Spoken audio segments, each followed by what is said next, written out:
নবী সাল্লাল্লাহু আলাইহি সাল্লাম গীবতের সংজ্ঞা দিচ্ছেন যে গীবত হলো যিকরুকা আখাকা মা ইয়াকরাহুহু, তুমি কারোর পিছনে যদি এমন কিছু বলো যেটা তার সামনে বলে সে মনে কষ্ট পাবে, এর নাম গীবত। এখন একটা মানুষের সামনে বললে সে মনে কষ্ট পাবে, এটা তার পেছনে বলতেছেন, লোকটা এখানে নাই, তার অগোচরে আরেকজনের কাছে বলতেছেন, এটার নামে কি গীবত। এখন যদি সেই দোষটা তার মধ্যে থাকে তাহলে তাহলেও কি গীবত হবে? কি বলেন? গীবত হবে।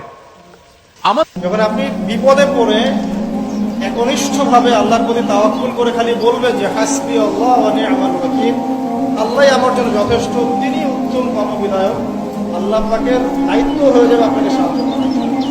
আপনি যখন বলেন কুল হুয়াল্লাহু আহাদ, অর্থ দ্বারাই বলুন হে নবী আল্লাহ এক এবং অদ্বিতীয়, তাই না?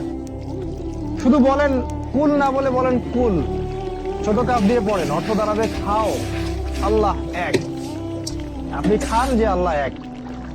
যদি পড়েন আলিফ লাম মিম যালিকাল কিতাব লা রাইবা ফিহ, এটা এমন একটা বই যে বইয়ে কোনো সন্দেহ নাই, আমি